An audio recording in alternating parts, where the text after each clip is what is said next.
On April 26, 1994, an Airbus A300 registered as BE-16 was on approach to Nagoya Airport in Japan, carrying 271 people. The descent was routine. The weather was clear. No alert had sounded. Then, at just 1,000 feet above the runway and 3 nautical miles from the threshold, something went catastrophically wrong. The aircraft entered a series of violent pitch oscillations, climbing and plummeting between angles as extreme as 88 degrees nose up, stalling multiple times, and ultimately impacting the ground just meters from the runway. Of everyone on board, only 7 people would walk away alive. The other 264 would not. This crash was not a surprise waiting to happen. It was a warning that had already been delivered. Between 1980 and 1994, 10 separate A300 incidents had occurred where pilots accidentally activated the go-around mode during landing. Each time, the autopilot remained armed, fighting the pilot's attempts to correct course. Each time, the aircraft pitched up violently as the systems clashed, and each time, it ended badly. Airbus engineers understood the problem. The autopilot would command pitch-up trim while pilots, unaware the system was still active, pushed forward on the control wheel to pitch down. The two forces collided, and the aircraft edged toward stall.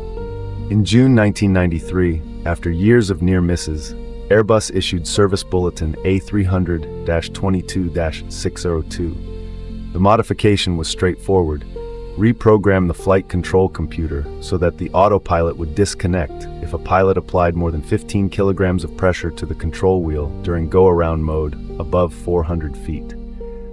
It was a fix that would have prevented every single one of those 10 incidents. But Airbus did not label it mandatory. The bulletin was a recommendation.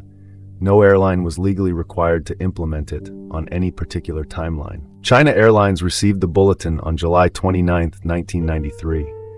The airline assessed the modification and concluded it was impractical. To reprogram the flight control computers, each unit had to be sent to a specialized facility in Singapore, expensive, time-consuming, and logistically complex. So China Airlines made a decision. They would send each computer to Singapore only when it failed and required repair anyway. It was a reasonable business calculation. Between July 1993 and April 1994, no A300 flight control computer at China Airlines failed. The modification was never scheduled. The aircraft that would carry 271 people to Nagoya remained unmodified. At 0853 UTC on April 26, Flight 140 departed Taipei International Airport bound for Nagoya. The flight climbed normally, descended on schedule, and contacted approach control. The tower cleared the aircraft for an ILS approach to runway 34. As the descent continued and altitude dropped below 1,000 feet, the first officer's hand moved across the instrument panel. In a moment of inadvertence, he activated the takeoff and go-around switch, the TOGA button. Instantly, the autopilot engaged. The engines surged to take off power. The aircraft pitched upward sharply. The pilots saw the nose rising and reacted instinctively. They reduced the throttles and pulled back on the control wheel to pitch the aircraft back down. It should have worked, but they made a critical error.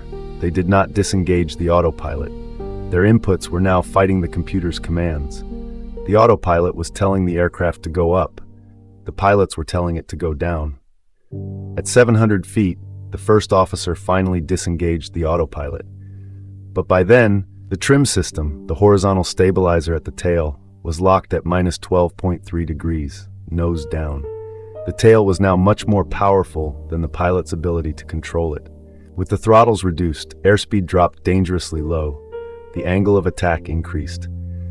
At that moment, another automated system activated, the Alpha Floor Protection. Designed to prevent stalls, it automatically increased thrust, but the thrust increase commanded the aircraft to pitch up even further.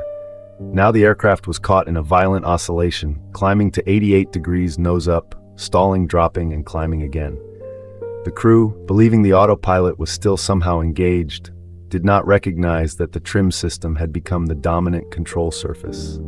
The tail section, 3 times larger in surface area than the elevator, was now overpowering every input the pilots could make.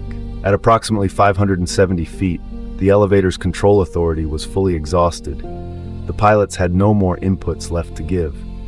The aircraft, trapped in an uncontrollable pitch-up attitude, descended through 400 feet, then 300 feet, then 200 feet. At 2016 Japan Standard Time, the aircraft struck the ground near the E1 taxiway at Nagoya Airport. The fuselage ignited immediately. The wreckage was destroyed. Of 271 people on board, 264 were killed. The 7 survivors were all seated in rows 7 through 15. Everyone forward of row 7 perished in the impact and fire. The official investigation concluded what was by then obvious. If Service Bulletin A300-22-602 had been implemented on B-1816, the autopilot would have disconnected when the first officer's accidental input occurred. The aircraft would never have pitched up. There would have been no stall, no oscillation, no crash. The bulletin existed. The warning had been issued. The fix was known. All that had been missing was the decision to implement it. In response, the French Aviation Authority mandated the modification on all A300s within 2 years. The United States accelerated the deadline to 60 days. But for 264 people on that April morning in Nagoya, the warning had come far too late. The lessons, it seemed, were not universally learned. On February 16, 1998, 4 years after Nagoya, another China Airlines A300 crashed during an attempted go-around in Taipei under similar circumstances. Everyone on board, 196 passengers and crew, were killed. 7 more people on the ground died as well. The same airline, the same aircraft type, the same fundamental error in system interaction. The warning had been issued once. It was ignored. It was issued again, through tragedy. And still, 4 years later, it happened again. This is the cost of making safety recommendations optional.